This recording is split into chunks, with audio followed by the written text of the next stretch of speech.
Om Shanti. Om Shanti channel पे हमने अपने जीवन का पहले भी अनुभव सुनाया था और काफ़ी लोगों ने देखा और कमेंट भी किया।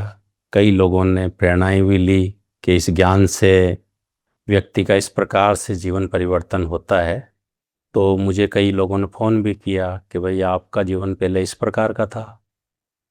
तो हमने कहा जो था वो तो था, लेकिन विशेषता इस बात की है कि ये जो परमात्मा ज्ञान है, इस ज्ञान के द्वारा जीवन के अंदर किस प्रकार से बदलाव आता है। कैसा भी खराब से खराब व्यक्ति भी अपने जीवन के अंदर एक दिव्यता का अनुभव करता है, क्योंकि यहाँ पे हम स्वयं को भी जान जाते हैं, परमात्मा को भी जान जाते हैं, उसके साथ जुड़ जाते हैं।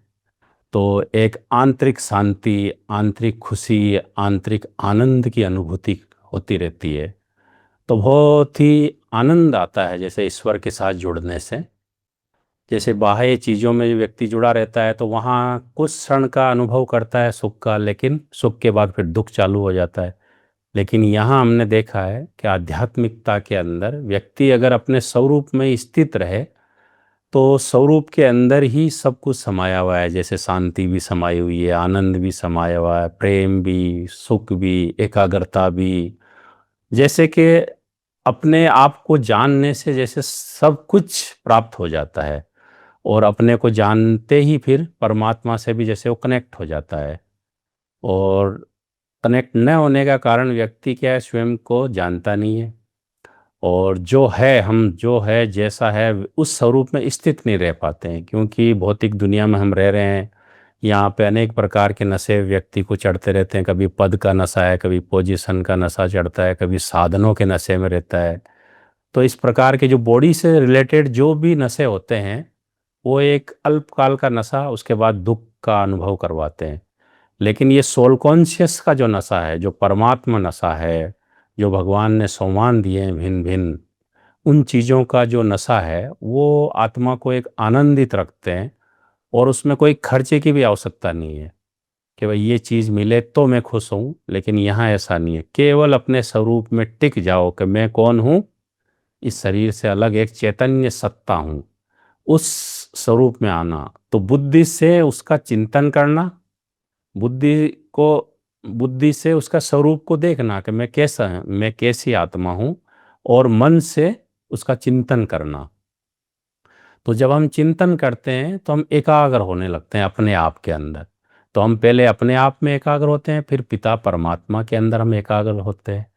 तो इतना अच्छा फील होता है कि पूछो मत। लेकिन इस आध्यात्मिक यात्रा के अंदर चलते चलते अनेक लोगों के अनेक क्वेश्चन होते हैं। तो आज हमसे सोनम दीदी ने भी यही कहा कि भाई आप कुछ क्वेश्चन आए हुए हैं, तो क्वेश्चनों का आप थोड़ा जवाब दीजिए। तो आप सभी आध्यात्मिक राही इन जवाबों को जानते तो है, लेकिन अगर मुझसे पूछा है तो मैं एक एक करके आपके ये जो क्वेश्चन है वो लेता हूँ, और आप और हम आपस में इसकी चर्चा करते हैं। तो क्वेश्चन, जैसे मन के अंदर कोई भी क्वेश्चन होता है तो क्वेश्चन का टेढ़ा मार्ग होता है, और यहाँ पे हमें सोल कॉन्शियस बनना है तो बिंदु बन के रहना पड़ता है। तो आध्यात्मिक रीति से जब हमारे मन में कोई भी प्रकार का क्वेश्चन हल हो जाता है तो हमारा मन क्या होता है, शांत हो जाता है, बिंदु रूप स्थिति में स्थित हो जाता है। और बिंदु रूप स्थिति में स्थित होने से हम सहज ही उस परम सत्ता को याद करते हैं। तो परमात्मा ने भी ज्ञान दे के हमारे जो भी मन में क्वेश्चन थे, प्रश्न थे, वो प्रश्नों को हल किया तो हमारी स्थिति प्रसन्नचित्त हो जाती है। जहाँ प्रसन्न है वहाँ पे प्रसन्नता नहीं आती है, जहाँ प्रसन्न समाप्त होते हैं वहाँ पे प्रसन्नता आती है।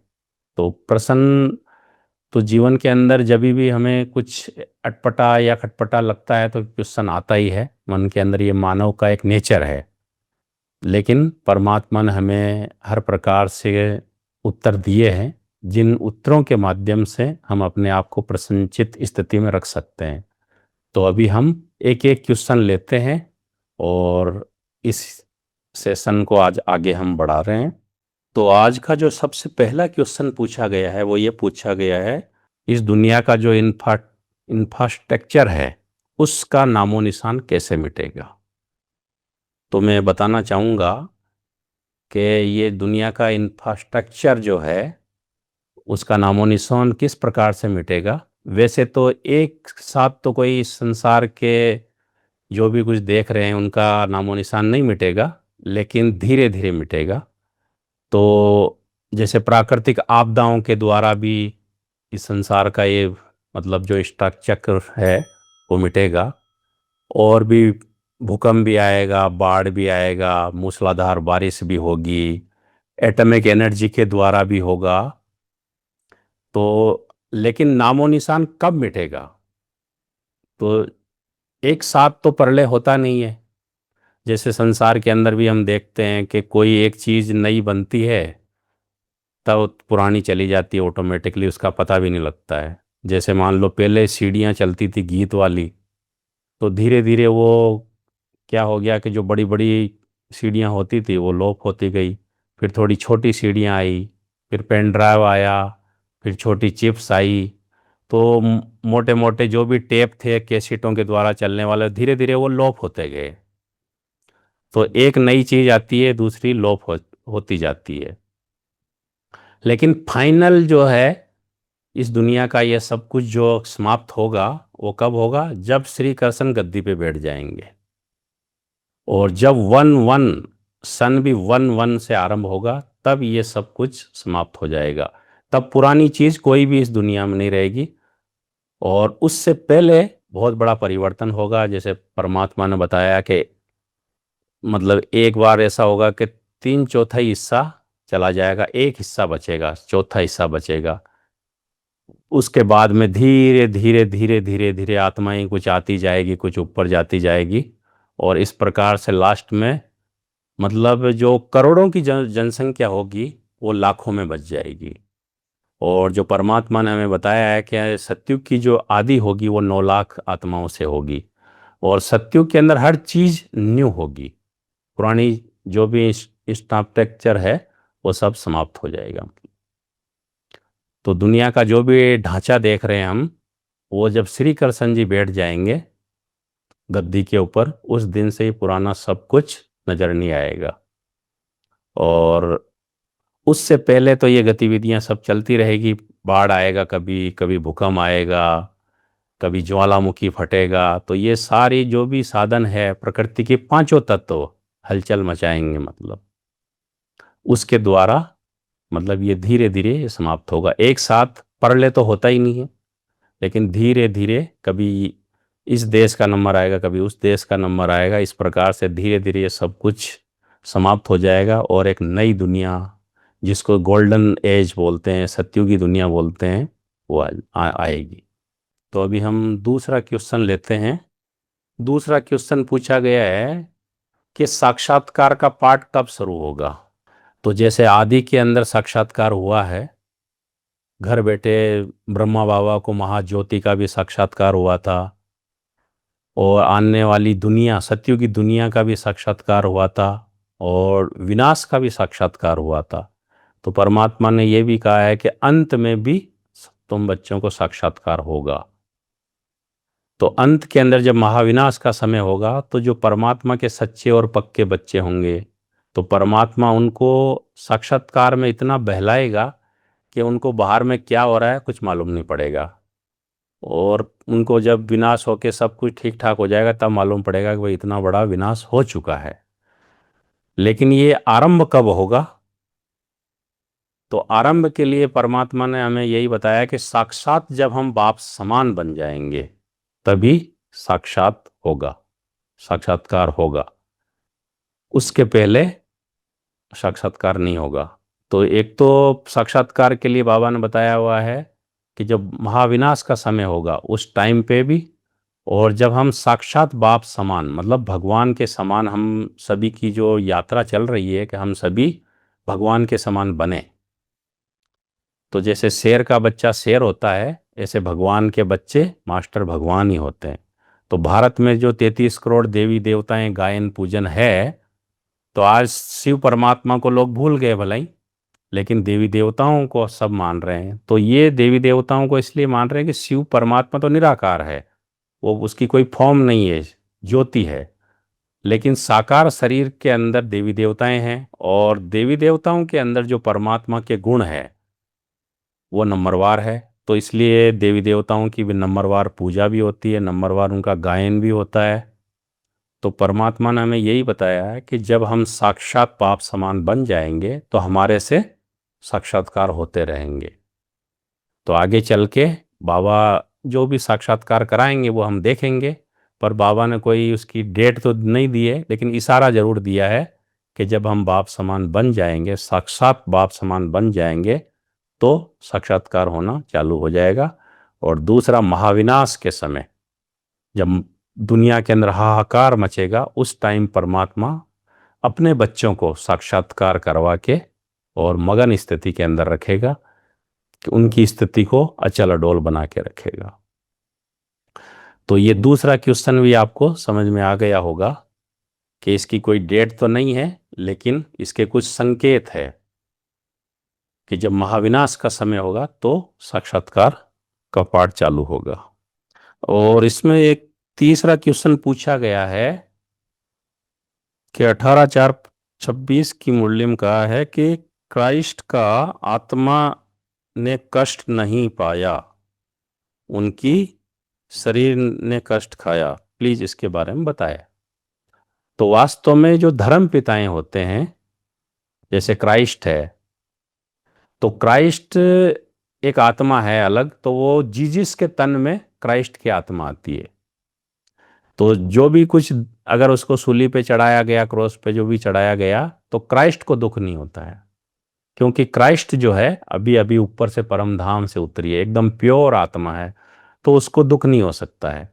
लेकिन जो चमत्कार दिखा रही है, लोगों को प्रभावित कर रही है, वो कौन कर रही है? क्राइस्ट की आत्मा। लेकिन शरीर किसका है? जीसस का है। इसलिए दुख दर्द जो होता है, शरीर को तो खैर कोई दुख दर्द की बात ही नहीं है। शरीर जैसे मुर्दा हो जाता है तो उसको कितना भी मारो, कुछ भी करो, जलाओ, उसको कोई दर्द नहीं होता है। शरीर तो जड़ चीज है। लेकिन दुख किसको होता है? आत्मा को। तो जो क्राइस्ट की आत्मा है उसको तो दुख हो नहीं सकता है, क्योंकि वो तो एकदम प्योर आत्मा है। लेकिन दुख होता है जीसस की आत्मा को। अगर मान लो उसको सूली पे चढ़ाया गया है, तो वो आत्मा निकल जाती है जब उसको सूली के ऊपर चढ़ाते हैं। तो कहने का मतलब है, जैसे यहाँ भी ब्रह्मा बाबा के तन में शिव बाबा आते हैं, तो अब शिव बाबा को मान लो कुछ भी होता है, खांसी होता है, तो शिव ब्रह्मा बाबा को खांसी होती है तो शिव बाबा को उसका फीलिंग नहीं होता है, शिव बाबा तुरंत बाहर आ जाता है, क्योंकि शिव बाबा जो है न्यारा है। ऐसे ही क्राइस्ट की आत्मा भी न्यारी है। तो जितने भी धर्म पिताएं हुए हैं, उनकी आत्माएं भी शिव बाबा की तरह ही अवतरित होती है। जैसे महात्मा बुद्ध है, तो महात्मा बुद्ध जो है सिद्धार्थ के तन में महात्मा बुद्ध की आत्मा आई। हम जानते हैं कि भाई महात्मा बुद्ध जो पहले जो सिद्धार्थ के रूप में थे, तो वो तो एक राजा के लड़के थे, और फिर बाद में उनको तपस्या का संकल्प आया, तपस्या की, और फिर बताते हैं वृक्ष के नीचे उनको बोध हुआ। तो उस टाइम पे वो परमात्मा ने, मतलब उस आत्मा का रोल था महात्मा बुद्ध का, तो वो आई और उन्होंने धर्म स्थापित किया। तो जो भी धर्म स्थापित करने वाली आत्माएं हैं वो ऊपर से आती है, और वो प्योर होती है, उनके ऊपर कोई कार्मिक अकाउंट नहीं होता है, इसलिए वो किसी भी प्रकार से उनको कष्ट नहीं होता है। तो क्राइस्ट की आत्मा दुख नहीं भोग सकती है, लेकिन जिसके तन में आती है वो दुख भोगती है। अभी चौथा क्वेश्चन है कि विनाश के बाद सब मनुष्य आत्माएं परम धाम चली जाएगी, दूसरी प्रजातियों की आत्माएं कहाँ जाएगी? तो विनाश के बाद सभी आत्माएं ऊपर चली जाएगी। तो क्वेश्चन है कि अन्य आत्माएं जो प्रजातियां हैं वो कहाँ जाएगी? तो इस वर्ल्ड ड्रामा के अंदर सबका घर एक ही है वैसे, लेकिन परम धाम में भी अलग अलग सेक्शन है, और सेक्शन का आधार है हर एक आत्मा का एक अनादि पावर है। उस पावर के आधार पे आत्मा वहां पे स्थित रहती है, परमात्मा से उसकी दूरी बनी रहती है। जैसे परमात्मा अगर 100% है मान लो, तो मान लो ब्रह्मा 99% है, मातेश्वरी 98 है। इस तरह से 1-1% का वो अंतर होता है, और उसी आधार पे परमात्मा के समीप है या उससे थोड़ी सी दूरी है, वो तय होता है। तो आत्माएं अनादि रूप में भी जो है अलग अलग पावर की होती है, सभी आत्माएं सेम नहीं होती है। और सभी आत्माएं संपूर्ण भी अपने पावर के अनुसार ही होती है। जैसे एक मान लो एक गिलास है, उसके अंदर 100 ग्राम आता है, तो 100 ग्राम कुछ भी भर दो तो फुल हो गया, तो उसको कहेंगे संपूर्ण। कोई मान लो 20 ग्राम का है, कोई आधा किलो का है, कोई 1 किलो का है। ऐसे ही कोई बल्ब जो है, कोई 0 वाट का बल्ब है, कोई 10 वाट का, कोई 20 वाट का, कोई 25 का, कोई 50 का। इस तरह से हम आत्माओं की पावर होती है मतलब।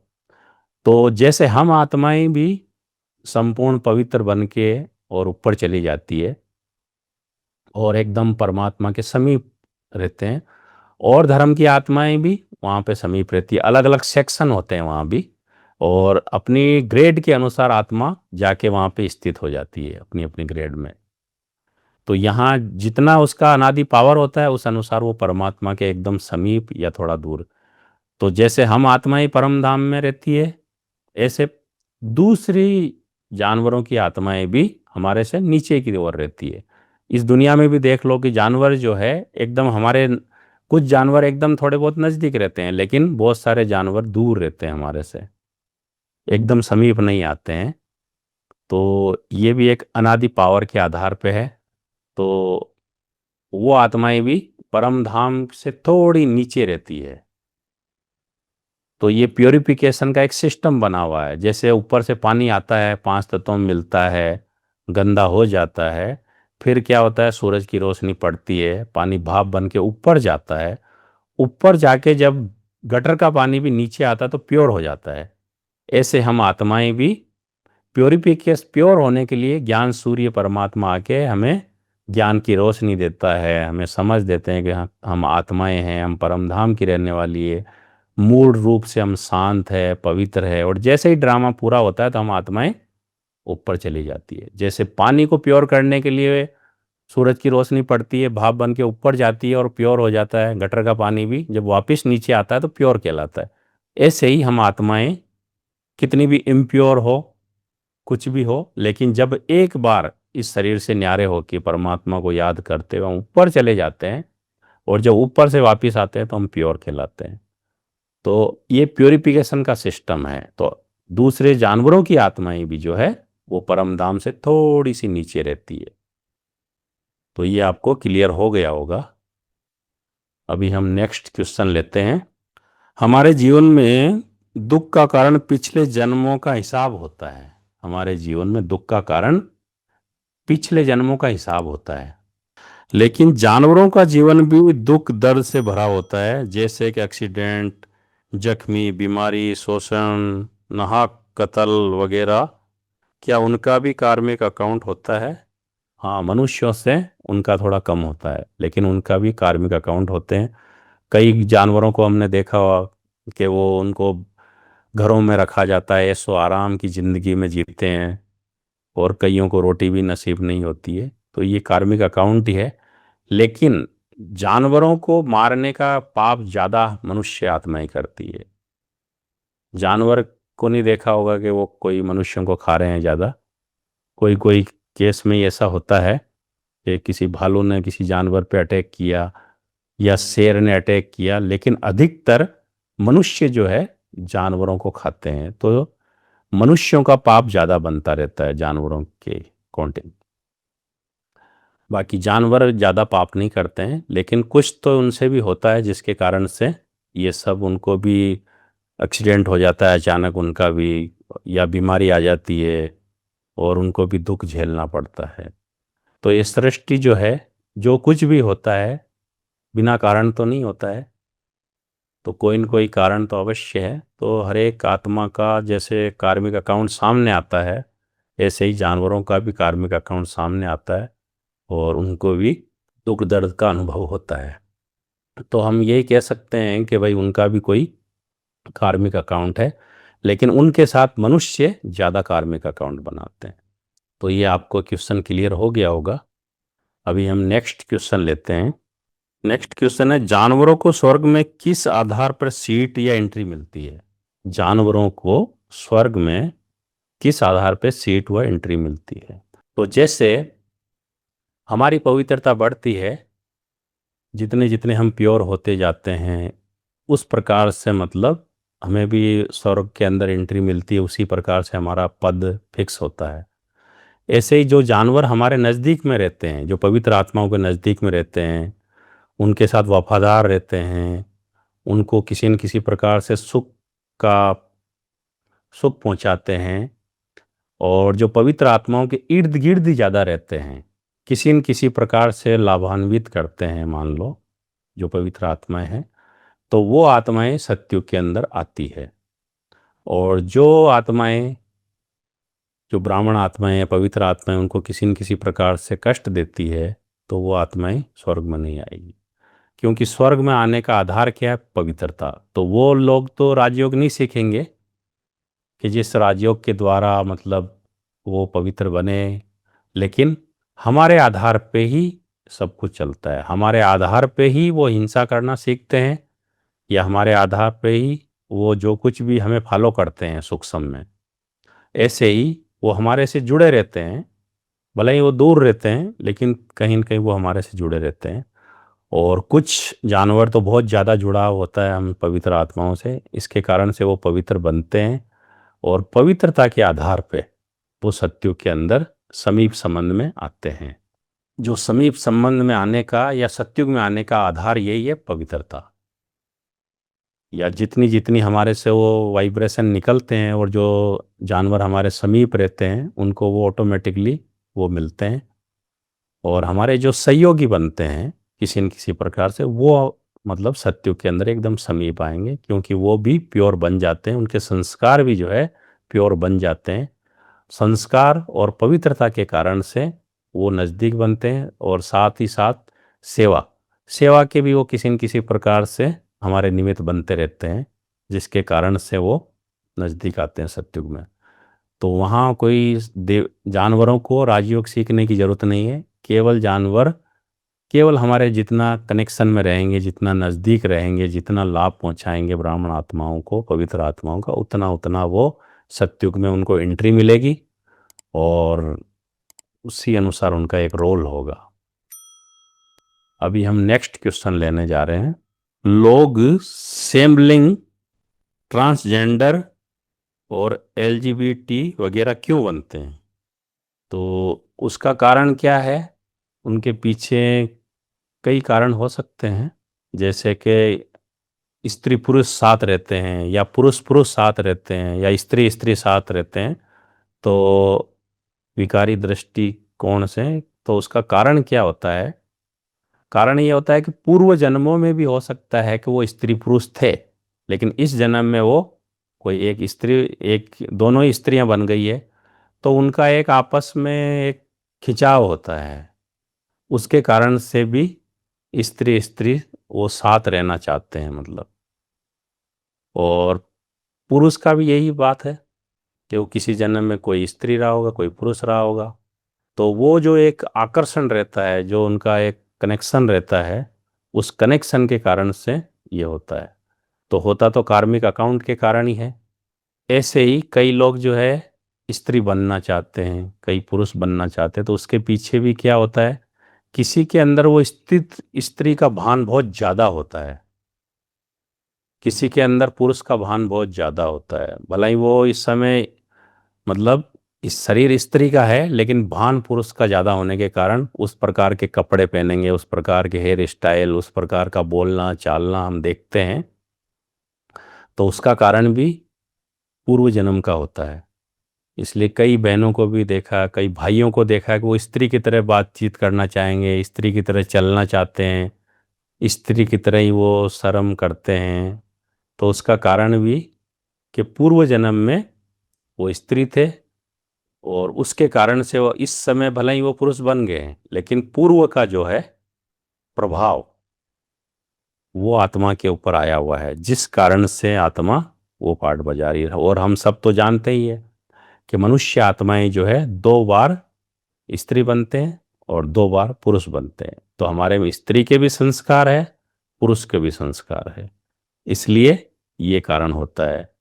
और कई जो है नपुंसक भी बनते हैं, तो उसका कारण भी है कि उन्होंने कोई उस प्रकार के पूर्व में ऐसे गंदे कार्य किए होंगे, जिसके कारण से उनको ये इस जीवन के अंदर इस प्रकार का वो मिलता है। तो होता तो सब कार्मिक अकाउंट के आधार पे ही है, अपने पुराने संस्कारों के आधार पे ही है। तो जैसे संस्कार होते हैं उस प्रकार से ऑटोमेटिकली वो बनना चाहते हैं, उनको उसी चीज़ में अच्छा फील होता है, इसलिए ये सब बनते हैं। तो आप सभी को हमने क्वेश्चन के आंसर दिए और आशा है कि आप सभी इन क्वेश्चनों से संतुष्ट हुए होंगे। और अगर नहीं भी होए तो आगे जो चैनल के नंबर आपको दिए गए हैं उस चैनल के ऊपर आपके जो मन में जो भी क्वेश्चन हो वो आप पूछ सकते हैं। हम ईश्वरीय ज्ञान और योग के आधार पे इन क्वेश्चनों का हल अवश्य देंगे। ये आशा करते हैं कि आप सभी संतुष्ट और खुश हुए होंगे। ओम शांति।